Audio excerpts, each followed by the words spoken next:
Welcome to Massive Beers. My name is Matt. We do the beer stuff here. Hell hath officially frozen over. Hazy Daisy Cutter. Who would have thunk it? I mean, to be perfectly honest with you, I think we all have. At some point we would assume that Half Acre would release some kind of hazy, tropical version of Daisy Cutter, and here we are. They've probably done it before as a taproom only thing, or maybe something that I missed, but this is part of their 15th anniversary of Daisy Cutter. This is their Daisy Cutter 15 Tropical Pale Ale. It is a 5.2% alcohol by volume. Tropical Pale Ale. No date on this. I think it's less than a month old at the time of filming, based off of just social media posts on Half Acre's social media. I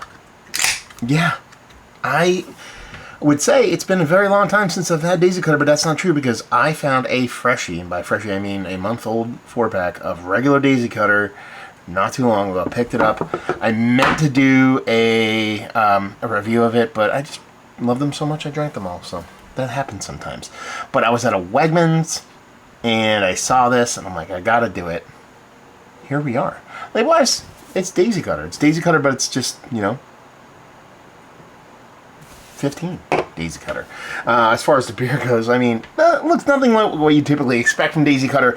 It's that rich tropical hazy or semi-turbid haze that you'd expect from a nice kind of low ABV kind of hazy. Nice, not like infinitely turbid. I don't know if you can see my finger through that, but it's pretty up there, especially from a Half Acre / Daisy Cutter standards, and a pinky finger of a nice kind of pillowy, soapy white head.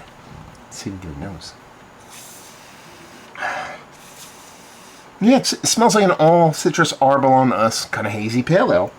Hazy IPA, actually. Because it comes off as a big boisterous kind of IPA. It doesn't come off as something that's like itty bitty, like 5.2%.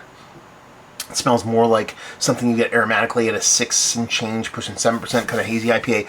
Like I said, citrus abounds, but there's definitely a decent amount of tropical fruit here. There's this kind of like a mango papaya kind of combination thing, maybe a touch of kiwi, but it really is a lot of citrus too. Pineapple, orange, those that kind of things going on. And this, what seems to be a soft little like legit malt base to it, which I wouldn't put past Daisy or Half Acre / Maker's Daisy Cutter, to kind of not do just a straight burr sugar kind of hazy, but it smells really good. It smells really good, and I'm very, very, very excited. Let's go dive in. Cheers, y'all.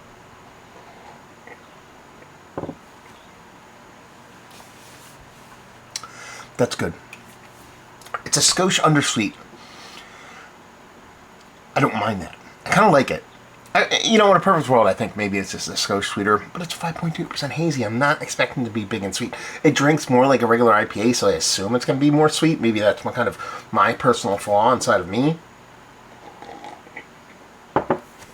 Yeah, it has a really nice mouthfeel. Again, not going to be confused with being turbid or dense or butternut squash soup, but it's nice, soft, and definitely what you'd expect from a nice, soft, hazy pale ale. There's a soft bitter in here, runs rather generic, maybe a little bit of greeniness, maybe a little bit of weediness, maybe a little bit of like unkept lawn, tomato stockiness to it, but nothing too crazy, but definitely some bitterness there that plays off an undersweetened beer. So maybe that's why that kind of undersweetness kind of not bothers me, but I expect it there because there is a little bit of bitterness to this beer. It's Half Acre, Midwest. They're not going to shy away from a bit of bitterness. But it really is all about these kind of new schools, kind of juicy, fruity, tropical style hops. Again, citrus abounds. It's that pineapple kind of orange kind of interplay back and forth. But again, you dip into that citrus portion of the show. I went like mango papaya kind of thing on this. It's more of a mango kind of kiwi thing on it, on the taste for me. But if you take that combination of a nice, soft, kind of silky mouthfeel, and then you take that soft little bitter, and then you take that nice kind of juicy portion of the show, and then once you take that, you compartmentalize it and realize you're drinking a beer by the name of Daisy Cutter that is drinking like that, kind of throws you for a little bit of a loop because, for those who haven't had Daisy Cutter, fresh Daisy Cutter, and I must say that very emphatically because I think it's it's very crucial that you have a well-kept daisy cutter. I think they can get a little flabby with a little bit of unkeptness and a bit of time, but a really great daisy cutter is kind of about as old school, classic deliciousness as you can get. Shows really little to no resemblance to stuff like this nowadays, but for Half Acre, they're not afraid to make Hazies. They make a bunch of different ones, but to take a seminal name like Daisy Cutter and give it the Hazie treatment and release it, what I assume is nationwide, or at least out and about their whole footprint, because I'm getting it out here in Pennsylvania, being that they're out there in Illinois. Yeah, I'm game. I'm a fan. I'm here for it. I dig it. It's a really tasty beer. $15 for a 4-pack. I will not turn this away.